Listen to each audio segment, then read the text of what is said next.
ఉమ్మడి కుటుంబంలో తమ తమ భార్యల రోజువారీ గొడవలతో విసిగిపోయిన అన్నా తమ్ముళ్ళు, నాన్న ఎవరి దారి వారు చూసుకుంటాము, పంపకాలు జరపమని తండ్రిని కోరారు. తండ్రి ఒప్పుకోకపోవడంతో గ్రామ సర్పంచ్ వద్దకు వెళ్లి సమస్యకు పరిష్కారం అడిగారు. సర్పంచ్ చెప్పిన పరిష్కారంతో తండ్రి గుండె బద్దలయ్యింది. ఆ తర్వాత జరిగిన పరిణామాలేంటి? అందరికీ నమస్కారం. తెలుగు వాయిస్ ఛానల్కి స్వాగతం. ఈనాటి మన కథ పంపకాలు. ఈరోజు ఉదయమే ఇంట్లో పెద్ద గొడవ జరుగుతోంది. ఇంటి కోడళ్ళు చిత్ర, నీలిమ ఒకరిపై ఒకరు గట్టిగా అరవడం, గొడవ పడడం వీధుల్లోకి వచ్చిపోయే గ్రామస్తులకు కూడా వినిపిస్తోంది. అసలు గొడవ ఎలా మొదలయ్యిందో ఎవరికీ అర్థం కావడం లేదు. కానీ ఇద్దరూ ఇంటిని మాత్రం కురుక్షేత్ర యుద్ధభూమిలా మార్చేశారు. పెద్ద కోడలు చిత్ర కోపంగా అరుస్తూ, నువ్వు పాలంతా గటగటా తాగేస్తే ఎవరూ కనిపెట్టలేరనుకున్నావా అనింది. అంతలో చిన్న కోడలు నీలిమ, వండిన కూరంతా నువ్వు, నీ తిండిపోతు భర్త తినేశారు, దాని గురించి మాట్లాడవెందుకు? చలాకీతనం నీకే కాదు మాకు వస్తుంది అనింది నీలిమ. ఇప్పుడు చిత్రా వంతు. అవును, ఇంటి సరుకులన్నీ నా భర్త సంపాదనతోనే వస్తాయి. నీ భర్త ఏం సంపాదించాడు అనింది చిత్ర. అంటే నా భర్త ఏ పని చెయ్యడని అవహేళన చేస్తున్నావా?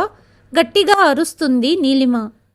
ఇంటి వరండాలో మంచం మీద కూర్చున్న కాశీనాథ్ గారు నిట్టూర్చి తన భార్య పార్వతితో, వీళ్ళిద్దరూ మళ్ళీ మొదలుపెట్టారా? వీళ్లకు ఇంకేం పని లేదా అని అడుగుతారు. పార్వతి శాంతంగా సమాధానమిస్తూ, ఏవండి, అది మామూలేనండి, ప్రతిరోజు గొడవే కదా, ఒకరినొకరు బాగా తిట్టుకునే వరకు వీళ్లకు శాంతి ఉండదు, మీరు చింతించకండి అని చెప్తుంది. అంతలోనే నోరు మూసుకొని ఉండు, లేదా నీ నాలుక కోసేస్తాను అంటుంది చిత్ర. ఓహో, నన్ను టచ్ చేసి చూడు, నీ సంగతి చెబుతాను అనింది నీలిమ. ఈరోజు గొడవ పెద్దది కావడం, ఒకరినొకరు కొట్టుకునే స్థాయికి చేరడంతో చిత్ర భర్త రాజేష్ పరిగెత్తుకుంటూ వచ్చాడు. చిత్ర చేతిని లాగుతూ, ఇక చాలు చిత్ర, పద అంటూ గదిలోకి తీసుకెళ్లాడు. అప్పుడే నీలిమ భర్త మోహిత్ కూడా, ప్రతిరోజు మీ వలన ఇల్లంతా నరకంలా తయారవుతుంది, లోపలికి పద అంటూ మనీషాని గదిలోపలికి తీసుకెళ్లాడు. గదుల్లోకి వెళ్లారు కానీ ఇద్దరి కోపం ఇంకా తగ్గలేదు. చిత్ర, రోజూ ఇలా గొడవ పడడం ఏమన్నా బాగుంటుందా? ఇల్లన్న తర్వాత సర్దుకుపోవాలి అన్నాడు రాజేష్. అవునా, నాకు కలిసిమెలిసి ఉండమని చెప్తున్నారా? ముందు మీ గురించి నీలిమ ఏం మాట్లాడిందో తెలుసుకోండి అంటుంది చిత్ర. దాంతో రాజేష్ ఆశ్చర్యపోయి, అవునా, నా గురించి నీలిమ ఏం చెప్పింది అని అడుగుతాడు. మీరు ఒక తిండిపోతులాగా ఇంట్లో సరుకులన్నీ తినేస్తారని, ఏ పని చెయ్యకుండా కూర్చుని తింటారని చెప్పింది అంటుంది చిత్ర. రాజేష్ కోపంతో ఊగిపోయి, ఆమెకు అంత ధైర్యమా? పెద్ద చిన్న తేడా లేకుండా నన్ను అన్ని మాటలనిందా అన్నాడు రాజేష్. మరి అందుకే ఇలాంటి గొడవలకు దూరంగా ఉంటేనే మంచిది, మన ఇష్టమొచ్చినట్లు తిని మనకు నచ్చినట్లు బ్రతకవచ్చు అని చెప్తుంది చిత్ర. మరోవైపు మోహిత్ నీలిమను తిడుతూ, ఇద్దరూ ఎప్పుడూ ఎందుకు గొడవ పడతారు అని కోపంగా అరుస్తాడు. అప్పుడు నీలిమ విసుగ్గా, నేను మాట్లాడితే గొడవ? మీ వదిన నన్ను అవమానిస్తే ఏమీ లేదా?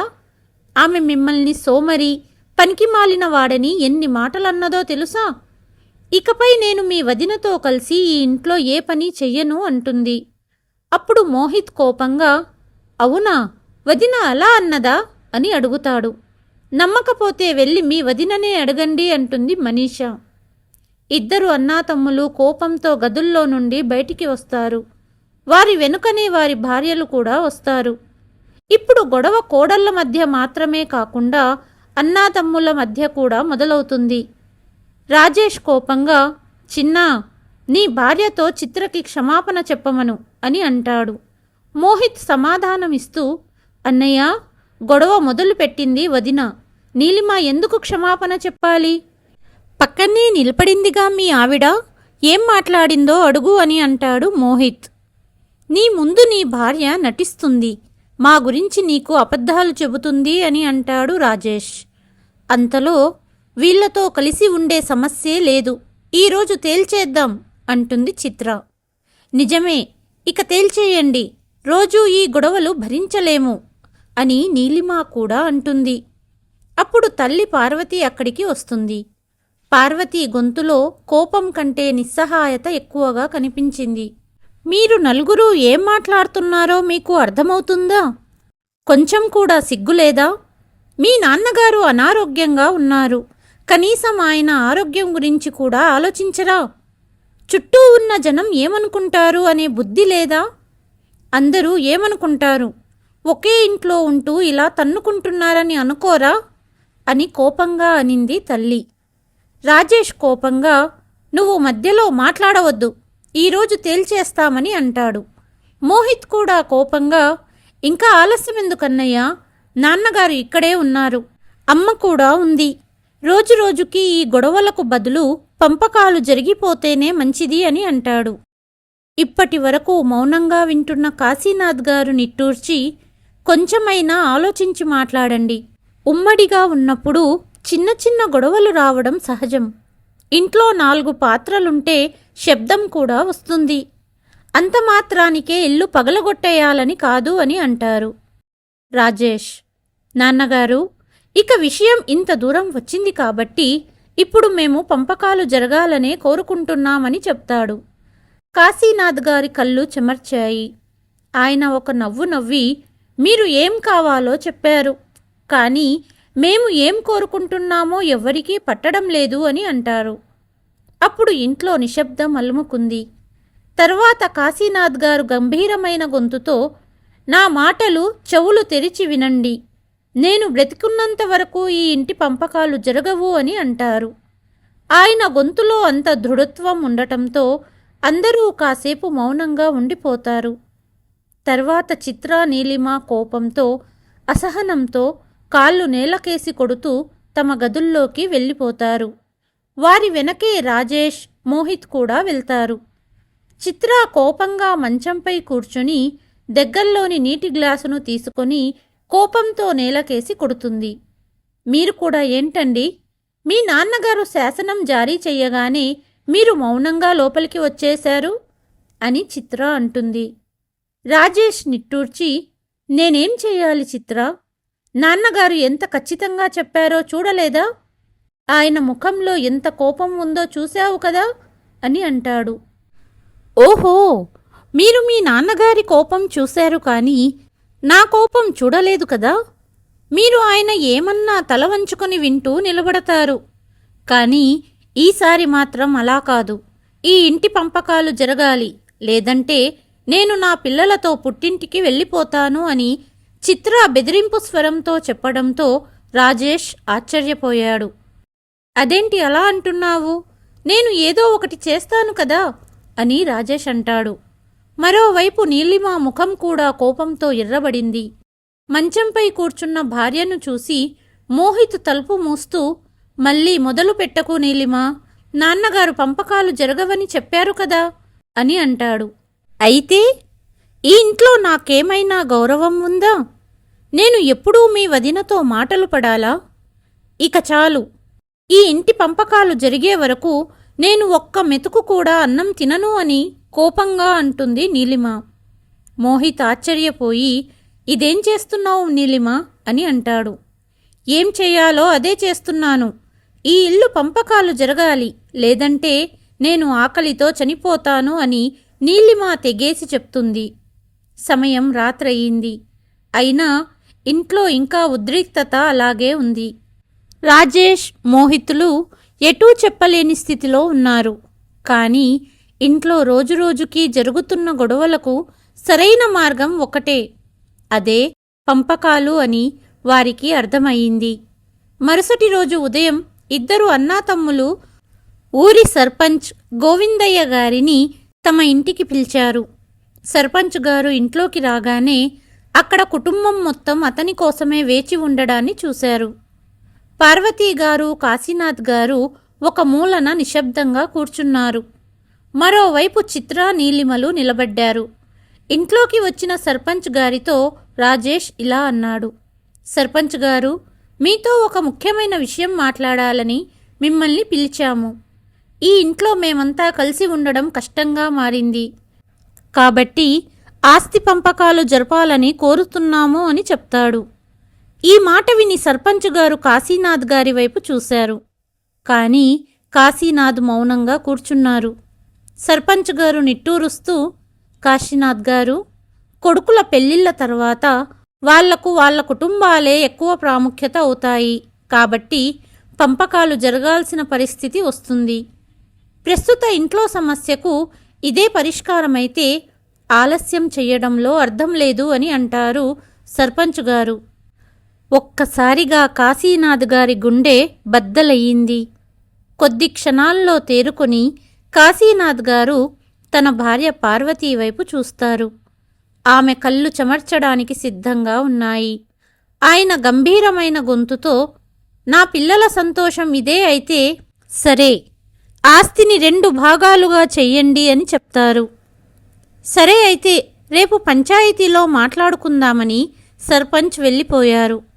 ఊరిలో ఏ విషయమైనా ఊరి మధ్యలో గ్రామ పెద్దల ముందు పంచాయతీలో పరిష్కరించడం ఆ గ్రామ ఆనవాయితీ. కాశీనాథ్ గారి ఆరోగ్యం బాగోలేనందున ఇంటి ఆవరణలోనే పంచాయతీ చెయ్యాలని నిర్ణయించారు. మరుసటి రోజు ఊరి పంచాయతీ జరిగింది. విషయం ఊరంతా తెలిసిపోయింది. ఏమి జరుగుతుందో అని ఊరంతా చూడడానికి వచ్చారు. కాశీనాథ్ గారి కుటుంబం ఎప్పుడూ ఐక్యతకు మారుపేరుగా ఉండేది. కానీ ఇప్పుడు 2 ముక్కలుగా విడిపోతుందని చూడడానికి ఊరంతా గుమిగూడింది. ముందుగా ఇంట్లో ఉన్న ఉమ్మడి వస్తువులన్నీ 2 భాగాలుగా పంచుకున్నారు. వంట సామాను నుండి ధాన్యం వరకు ప్రతిదీ లెక్క పెట్టారు. తర్వాత 2 కోడళ్ళు తమకు కట్నంగా వచ్చిన ఫర్నిచర్ని వాళ్ల వాటాగా తీసుకున్నారు. ఇంట్లో ఉన్న దేవుడి విగ్రహాలను కూడా 2 కోడళ్ళు పంచుకున్నారు. తర్వాత ఏ భూమి ఎవరికి వస్తుందో కూడా నిర్ణయించుకున్నారు. ఇంటి హాల్ మధ్యలో ఒక గీత గీశారు. ఆ గీత ఇప్పుడు 2 అన్నాదమ్ముల హద్దులను నిర్ణయిస్తుంది. దుకాణం, పొలాలు కూడా సమానంగా వాటాలు వేసి పంచుకున్నారు. అన్నీ పంచుకున్న తర్వాత సర్పంచ్ గారు గంభీరంగా, అన్ని పంపకాలు అయిపోయాయి. కానీ ఒక ప్రశ్న, మీ అమ్మా నాన్నల సంగతేంటి? వాళ్ళని ఎవరు చూసుకుంటారు? చిన్న కొడుకు మోహిత, పెద్ద కొడుకు రాజేశా? అసలు ఈ ఇల్లు, ఈ సామాన్లు, ఈ భూమి అంతా వాళ్ళదే కదా. కానీ ఇప్పుడు వాటన్నిటినీ మీరు పంచుకున్నారు. వాళ్ళు ఎక్కడ ఉంటారు? ఏమైనా ఆలోచించారా అని అడిగారు సర్పంచ్ గారు. అక్కడి వాతావరణం నిశ్శబ్దంగా మారింది. రాజేష్, మోహిత్ ఒకరి ముఖాలు ఒకరు చూసుకున్నారు. ఇంతవరకు అనుకున్నది గెలిచిన ఆనందంలో ఉన్న చిత్ర, నీలిమలు ఒకరినొకరు చూసుకున్నారు. అప్పుడు చిత్ర దగ్గుతూ భర్తకు సైగ చెయ్యటంతో రాజేష్ తడబడుతూ, చూడండి, నేను పెద్దవాడినే, అయినా పంపకాలు సమానంగా జరిగాయి కాబట్టి అమ్మా నాన్నల బాధ్యత కూడా సమానంగా ఉండాలి అన్నాడు. అప్పుడు సర్పంచ్ పక్కన ఉన్న ఒక పెద్దాయన, కానీ రాజేష్, నువ్వు పెద్ద కొడుకువి, అమ్మా నాన్నలను నీ దగ్గర ఉంచుకోవటం నీ మొదటి బాధ్యత అన్నారు. ఇప్పటి వరకు మౌనంగా ఉన్న చిత్ర కోపంగా, సరే అయితే అత్తయ్య మామయ్యలకు కూడా ఆస్తిలో ఒక వాటా ఇవ్వండి, అప్పుడు మేము వాళ్ళని మా దగ్గర ఉంచుకుంటాము అనింది. నీలిమ కూడా వెంటనే, అదెలా కుదురుతుంది? ఒక పని చేద్దాం, అత్తయ్యను మేము మా దగ్గర ఉంచుకుంటాం, మామగారు అక్క బావగారితో ఉంటారు అనింది.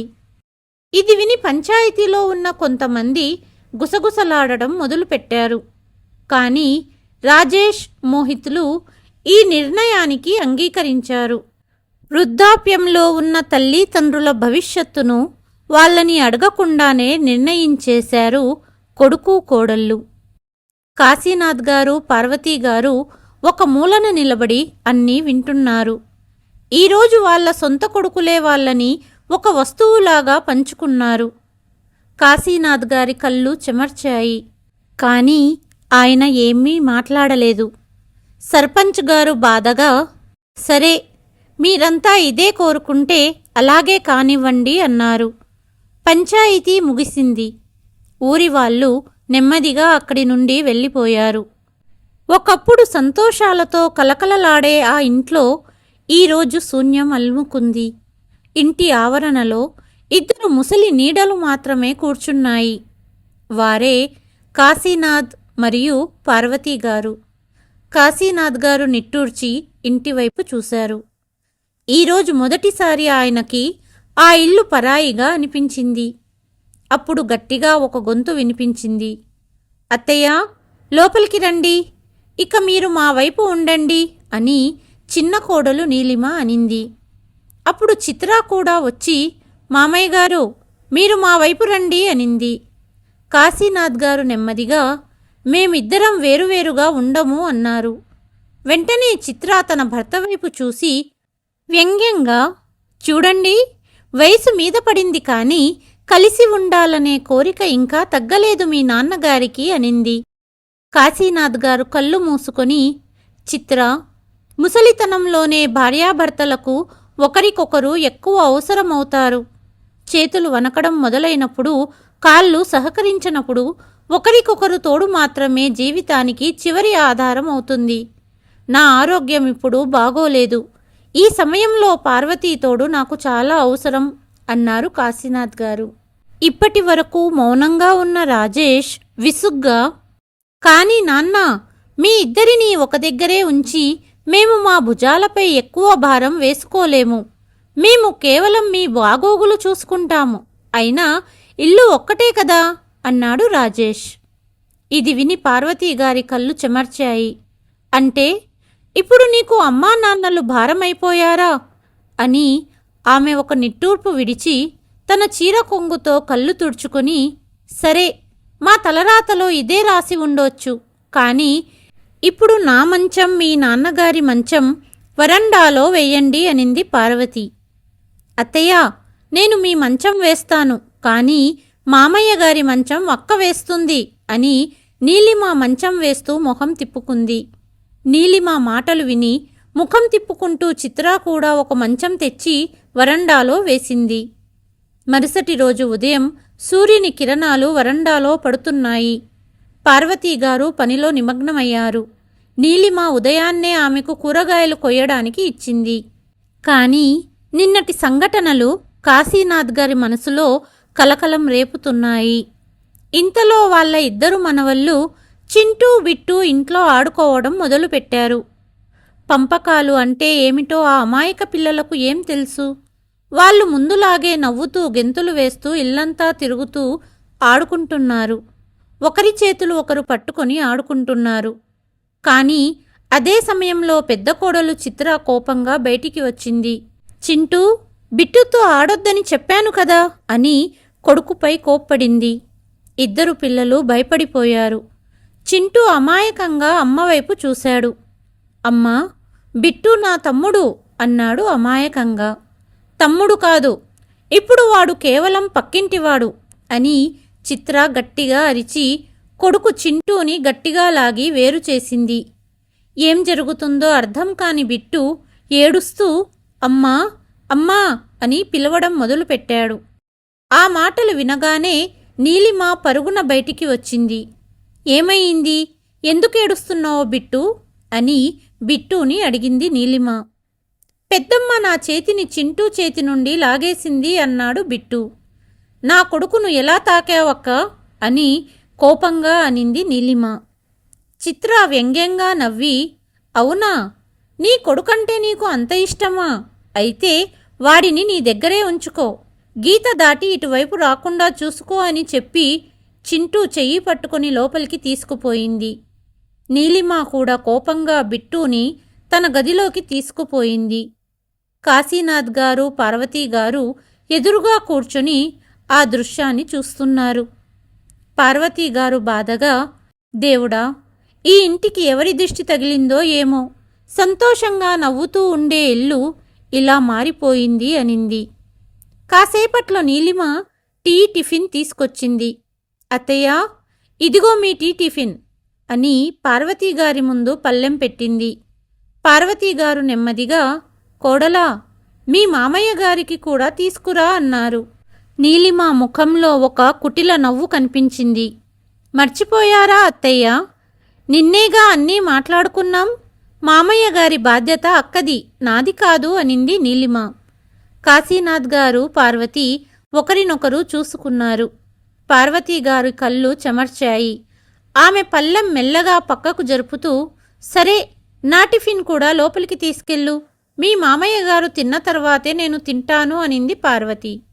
నీలిమ కళ్ళెర్రజేసి, టిఫిన్ ఇక్కడే పెట్టి వెళ్తున్నాను. ఎప్పుడు కావాలంటే అప్పుడు తినండి. మళ్ళీ మళ్ళీ వేడి చేసి ఇవ్వడానికి నా దగ్గర సమయం లేదు అని చెప్పి లోపలికి వెళ్ళిపోయింది.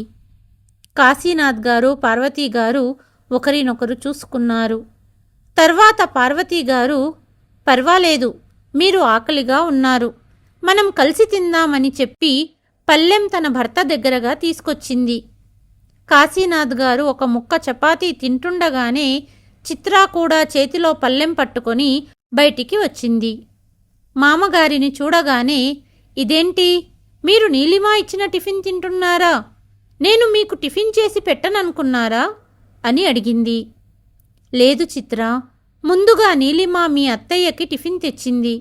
కానీ మీ అత్తయ్య నేను తినకుండా తినదు కదా, అందుకే ఒక ముక్క చపాతీ తిన్నాను అన్నారు కాశీనాథ్ గారు. సరే అయితే ఇంకొకసారి నీలిమ ఇచ్చిన టిఫిన్ మీరు తినకండి అని చిత్ర అనింది.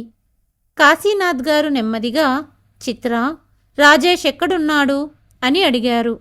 చిత్ర ఏదో చెప్పబోతుండగానే గదిలో నుండి రాజేష్ బయటికి వచ్చాడు.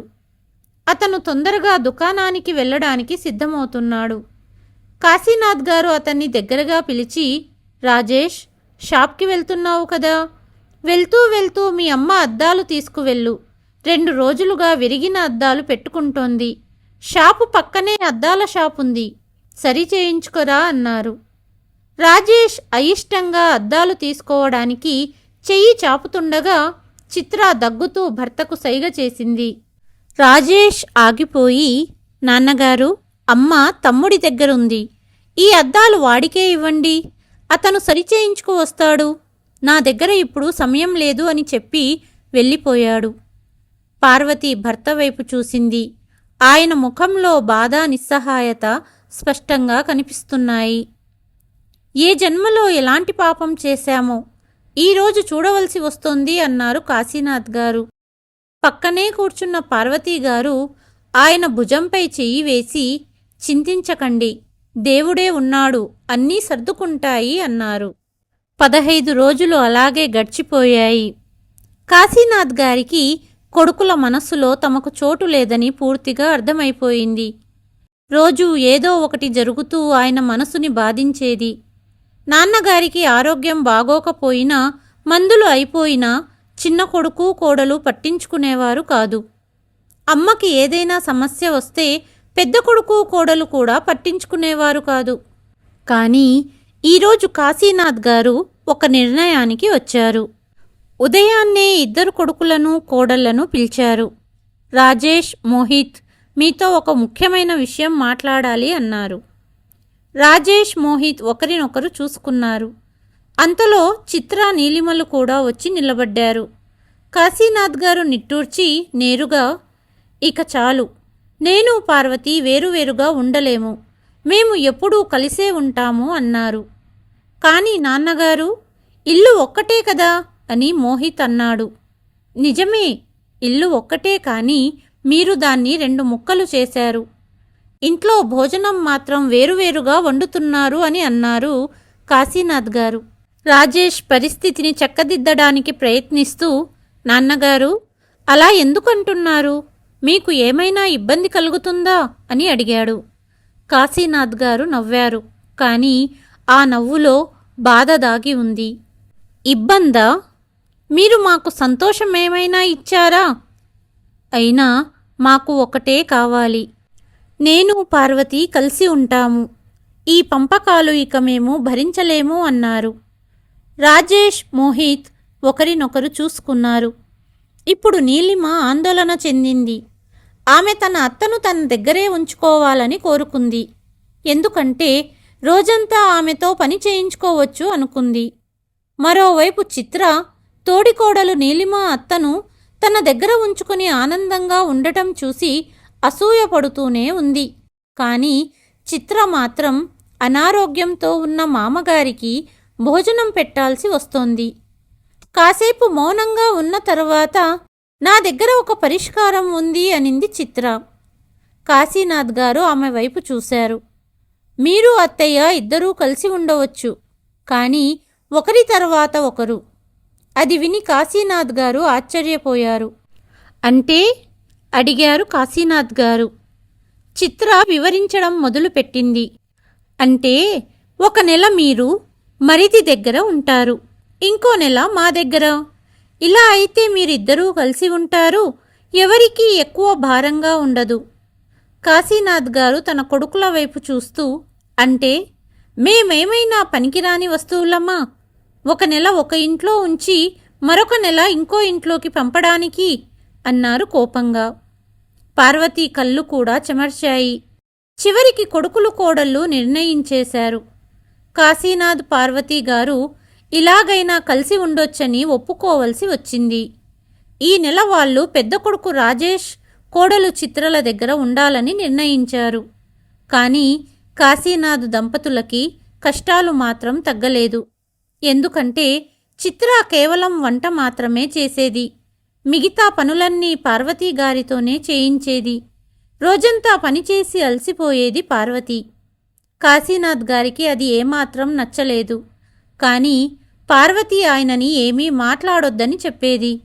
రోజులు అలాగే గడుస్తున్నాయి. ఈరోజు రాజేష్, చిత్ర వాళ్ళ కొడుకుని తీసుకుని బయటికి తినడానికి వెళ్ళారు. కానీ ఇంట్లో ముసలి అత్తయ్య మామయ్యలకు ఏదైనా వండి పెట్టాలని ఎవరికీ గుర్తులేదు. కాశీనాథ్, పార్వతి వాళ్ళ కొడుకు కోడలి కోసం ఎదురు చూస్తున్నారు. రాత్రయ్యింది కానీ వాళ్ళు ఇంకా రాలేదు. పార్వతి ఆరోగ్యం బాగోలేదు, లేకపోతే తనే వండుకునేది. చివరికి ధైర్యం చేసి పార్వతి నీలిమ గదివైపు వెళ్ళారు. నీలిమా అని పిలిచారు. నీలిమ ఫోన్లో బిజీగా ఉంది. ఆమె అయిష్టంగా తల ఎత్తి, ఏమైందత్తయ్యా అని అడిగింది. మీ మామయ్య ఆకలితో ఉన్నారు, ఏమైనా తినడానికి ఉంటే ఆయనకివ్వు. ఆయన మందులు వేసుకోవాలి. నా ఆరోగ్యం బాగోలేదు, నేను వండే పరిస్థితిలో లేను. పెద్ద కోడలు ఎప్పుడు వస్తుందో తెలీదు అని అన్నారు. అయ్యో అత్తయ్య, వండినదంతా అయిపోయింది, ఇప్పుడు ఏమీ లేదు అనింది నీలిమ. నీలిమ లేచి 2 చపాతీలైనా చేస్తుందని పార్వతీ గారు ఆశించారు. కానీ ఆమె మళ్ళీ ఫోన్లో బిజీ అయిపోయింది. ఇక తప్పక పార్వతీ గారు స్వయంగా లేచి కొంచెం పాలు వేడి చేసి కాశీనాథ్ గారికి మందులతో పాటు ఇచ్చింది. కానీ ఆమె స్వయంగా ఆకలితోనే నిద్రపోయింది. రాత్రి చిత్ర, రాజేష్ ఇంటికి తిరిగి వచ్చేసరికి వాళ్ళిద్దరూ నిద్రపోయారు. 1 నెల చాలా కష్టంగా గడిచింది. తర్వాత వాళ్ళు చిన్న కొడుకు కోడలు దగ్గరికి వచ్చారు. ఇక్కడ కూడా వాళ్ళిద్దరి పరిస్థితిలో మార్పు లేదు. వాళ్ళు మనసును రాయి చేసుకుని రోజులు గడుపుతున్నారు. ఒక రాత్రి పార్వతీ గారి ఆరోగ్యం హఠాత్తుగా చాలా క్షీణించింది. ఆమెకు ఊపిరి తీసుకోవడం కష్టంగా మారింది. కాశీనాథ్ గారు భయపడిపోయారు. ఆయన చాలా కష్టపడి లేచి తన కొడుకుని పిలిచారు. రాజేష్, బాబూ, ఒకసారి బయటికి రా అన్నారు. రాజేష్ తన భార్య చిత్రతో బయటికి వచ్చాడు. నీలిమ కూడా గదిలో నుండి బయటికి వచ్చింది. కాశీనాథ్ గారు వణుకుతున్న గొంతుతో, బాబూ, మీ అమ్మ ఆరోగ్యం అంత బాగోలేదు, తొందరగా డాక్టర్ని పిలువు అన్నారు. రాజేష్ కాసేపు అమ్మని చూసి, నాన్నగారు, చిన్నోడిని పిలవండి, ఈ నెల మీ బాధ్యత అతనిదే అన్నాడు. పని మీద మా వారు వేరే ఊరెళ్ళారు అనింది నీలిమ. అప్పుడు చిత్ర చిరాకుగా, అయితే మేమెందుకు వాళ్ళ వైద్య ఖర్చులు భరించాలి అనింది. కాశీనాథ్ గారు ఆశ్చర్యపోయారు. తర్వాత ఆమె మాట మారుస్తూ, నా ఉద్దేశం ఏంటంటే ఈ వయసులో రోగాలు వస్తూనే ఉంటాయి, విశ్రాంతి తీసుకుంటే తగ్గిపోతుంది అని చెప్పింది. కాశీనాథ్ గారు నిస్సహాయంగా కొడుకుని చూశారు. బాబు రాజేష్, మీ అమ్మ ఆరోగ్యం అంటూ ఆగిపోయారు. రాజేష్ కూడా భార్య వైపు చూసి, నాన్నగారు, కరోనా వ్యాధి వచ్చినప్పటి నుండి అమ్మకు ఉబ్బసంగా ఉంటుంది. దానివల్లే ఇలా అయ్యిండవచ్చు. ఇన్హేలర్ ఇవ్వండి, తగ్గిపోతుంది అన్నాడు. కాశీనాథ్ గారు, కానీ బాబు, ఒకసారి డాక్టర్ వద్దకు తీసుకెళ్దాము అంటూ ఆగిపోయారు. రాజేష్ ఆవులిస్తూ, నాన్నగారు, రేపు చిన్నోడికి చెప్పండి, అతను డాక్టర్ దగ్గరికి తీసుకువెళ్తాడు. ఇప్పుడు చాలా రాత్రి అయ్యింది, ప్రశాంతంగా నిద్రపోనివ్వండి, మీరు కూడా నిద్రపోండి అని చెప్పి రాజేష్, చిత్ర గదిలోకి వెళ్ళిపోయారు. నీలిమ కూడా పార్వతీ గారిని ఒకసారి చూసి ముఖం తిప్పుకొని లోపలికి వెళ్ళిపోయింది. వరండాలో కేవలం 2 ముసలి దంపతులు మిగిలారు. కాశీనాథ్ గారు భార్య పక్కనే కూర్చొని ఆమె వీపును నిమురుతూ ఉన్నారు. రాత్రంతా ఇద్దరూ నిద్రపోలేదు. సూర్యుడు ఉదయించే సమయం అయింది. పార్వతీ, ఇప్పుడు నీ ఆరోగ్యం ఎలా ఉంది? కాశీనాథ్ గారు అడిగారు. పార్వతీ కళ్ళ నుండి కన్నీళ్లు వచ్చాయి. ఆమెకు శ్వాస తీసుకోవడం ఇంకా కష్టంగా ఉంది. కాశీనాథ్ గారు ఆమె అరచేతిని తన చేతిలోకి తీసుకున్నారు. అప్పుడే అతని చిన్న కొడుకు కూడా ఇంటికి తిరిగి వచ్చాడు. కానీ సరాసరి లోపలికి వెళ్ళిపోయాడు. కాశీనాథ్ గారికి కొంచెం ఉపశమనం కలిగింది. కాశీనాథ్ గారు లేచి తన చిన్న కొడుకుని పిలిచారు. బాబు మోహిత్, అమ్మను డాక్టర్ దగ్గరికి తీసుకువెళ్ళాలి, మీ అమ్మ ఆరోగ్యం బాగోలేదు అన్నారు. చిన్న కొడుకు కళ్ళు నులుముకుంటూ, ఇప్పుడు నేను చాలా అలసిపోయాను నాన్నగారు, కాసేపు నిద్రపోనివ్వండి, మీరు అన్నయ్యకు చెప్పండి అన్నాడు. కాశీనాథ్ గారు ఆశతో పెద్ద కొడుకు దగ్గరికి వెళ్ళారు.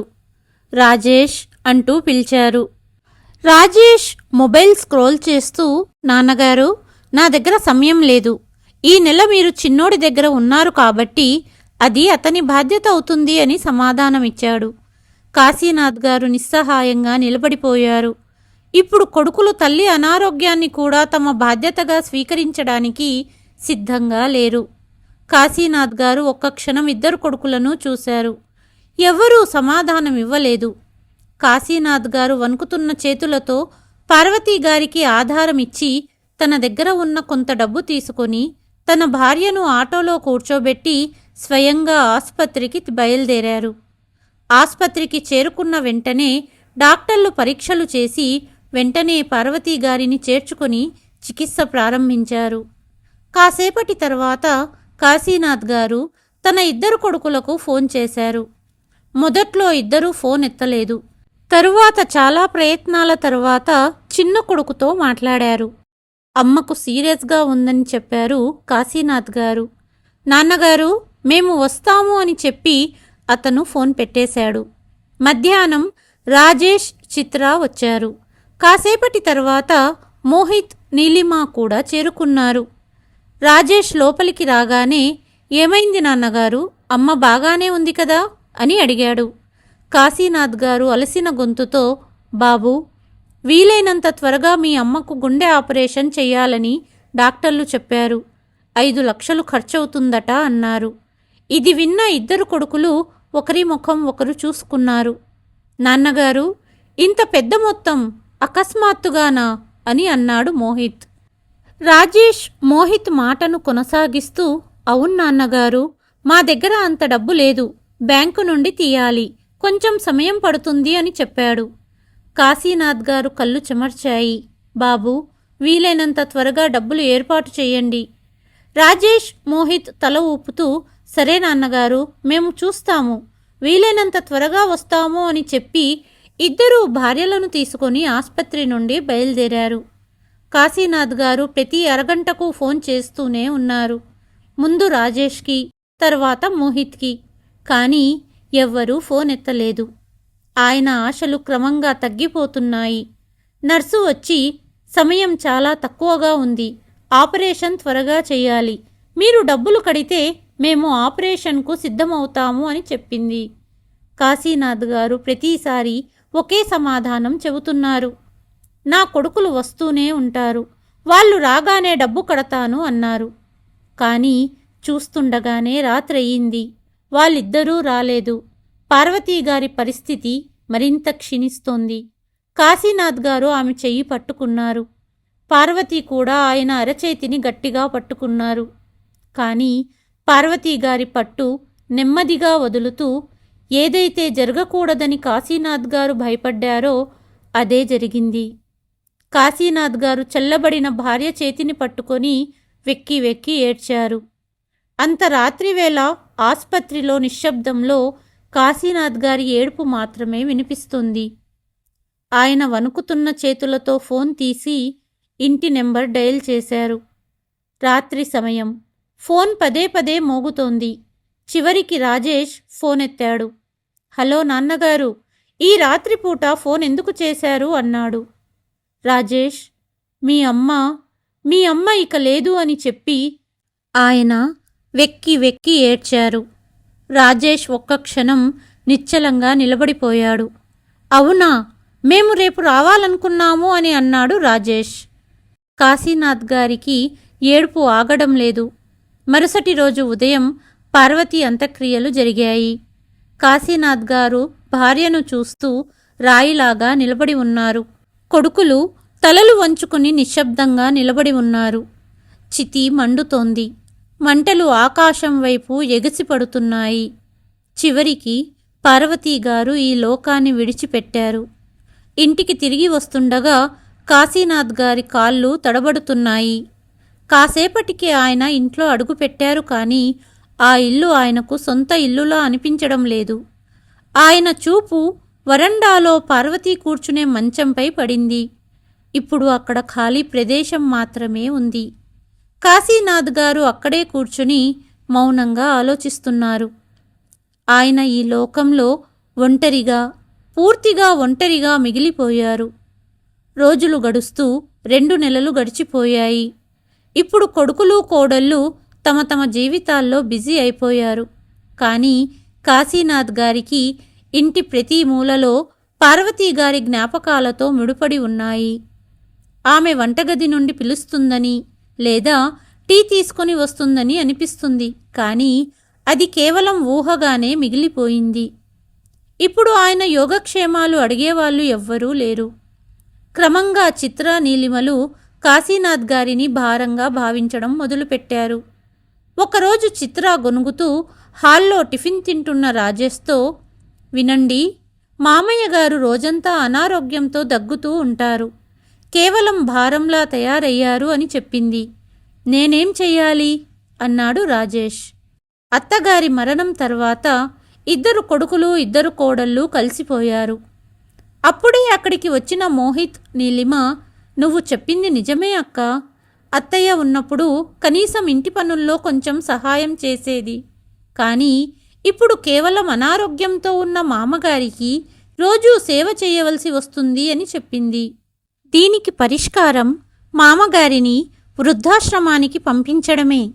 అక్కడ ఆయన లాంటి వాళ్ళు చాలామంది ఉంటారు. ఇక్కడి కంటే బాగా చూసుకుంటారు అని చెప్పింది చిత్ర. నువ్వు చెప్పింది నిజమే అన్నాడు రాజేష్. ఈ నిర్ణయం గురించి కాశీనాథ్ గారికి చెప్పినప్పుడు ఆయన కళ్ళు చెమర్చాయి. మరుసటి 2 రోజులకు రాజేష్, మోహితులు కాశీనాథ్ గారిని వృద్ధాశ్రమంలో వదిలి రావడానికి బయలుదేరారు. కారు ముందుకు సాగుతుండగా కాశీనాథ్ గారి కళ్ళల్లో బాధ కనిపించింది. ఆయన కిటికీలో నుండి బయటికి చూశారు. తెలిసిన రోడ్లు వెనక్కి వెళ్తున్నాయి. గమ్యం మాత్రం తెలియని ప్రదేశం. కాసేపటి తర్వాత కారు ఒక భవనం ముందు ఆగింది. బోర్డుపై శాంతి వృద్ధాశ్రమం అని రాసి ఉంది. కాశీనాథ్ గారి గుండె బరువెక్కింది. కాశీనాథ్ గారు వణుకుతున్న గొంతుతో, ఇక నుండి నేను మీతో ఉండనా అని అడిగారు. రాజేష్ తలదించుకున్నాడు. మోహిత్ ఓదారుస్తూ, నాన్నగారు, అక్కడ మీకు మంచి సంరక్షణ ఉంటుంది. మీలాంటి వృద్ధులు అక్కడ చాలామంది ఉంటారు అన్నాడు. కాశీనాథ్ గారు బలవంతంగా నవ్వారు. కానీ మీలో ఎవరైనా అక్కడ ఉంటారా అని అడిగారు. ఆయన ప్రశ్న విని 2 కొడుకులు లోపలి నుండి కదిలిపోయారు. కానీ వాళ్ళు ఏమీ సమాధానమివ్వలేదు. లోపలికి వెళ్ళి కాశీనాథ్ గారు చివరిసారిగా తన కొడుకులను చూసి మనస్సులో, ఇక నన్ను ఇక్కడి నుండి తిరిగి తీసుకువెళ్ళడానికి రావద్దు, నేను తిరిగి మీ దగ్గరికి రాను అని అనుకుంటూ వెక్కి వెక్కి ఏడ్చారు. రాజేష్, మోహిత్ నిశ్శబ్దంగా కారులో కూర్చొని వెళ్ళిపోయారు. కుటుంబం పేరుతో ఇప్పుడు ఆయన దగ్గర కేవలం జ్ఞాపకాలు మాత్రమే మిగిలాయి. మొదట్లో కాశీనాథ్ గారికి ఆశ్రమంలో ఏమీ బాగా అనిపించలేదు. కానీ ఏడవడం వల్ల ఏమీ మారదని ఆయనకు తెలుసు. తరువాత ఆయన తన మనస్సును సర్ది చెప్పుకున్నారు. కనీసం ఇక్కడ ఏ కోడలు ఆయనను తిట్టదు, కొడుకులు ఆయనను భారంగా భావించరు అని అనుకున్నారు. నెమ్మదిగా ఆయన తోటి వృద్ధులతో కలిసి సుఖదుఖాలను పంచుకునేవారు. ఇప్పుడు ఆయన ఆరోగ్యం కూడా మెరుగుపడింది. ప్రతిరోజు ఉదయం అందరితో కలిసి యోగా, వ్యాయామం చేయటం ఆయన దినచర్యగా మారింది. ఆయన మళ్ళీ నవ్వడం మొదలుపెట్టారు. జీవితాన్ని జీవించడం మొదలుపెట్టారు. కాశీనాథ్ గారు లేకుండా కోడళ్ళు ఇంట్లో ప్రశాంతంగా ఉన్నారు. రాజేష్, మోహితులు ఇప్పుడు పూర్తిగా నిశ్చింతగా ఉన్నారు. కానీ ఒకరోజు, ఇది ఎలా సాధ్యం? నాన్నగారు మన పట్ల ఇంత అన్యాయం ఎలా చేయగలరు అని రాజేష్ కోర్టు ఆర్డర్ పట్టుకొని దిగ్భ్రాంతి చెందిన స్వరంతో అన్నాడు. ఇది విని మోహిత్, చిత్ర, నీలిమలు కూడా ఆశ్చర్యపోయారు. ఏమయ్యింది? అసలు విషయమేమిటి అని చిత్ర అడిగింది. కోర్టు నుండి ఇల్లు ఖాళీ చేయమని ఆర్డర్ వచ్చింది. అంతేకాదు, పొలాలు, భూమి కూడా ఇప్పుడు మనది కాదు.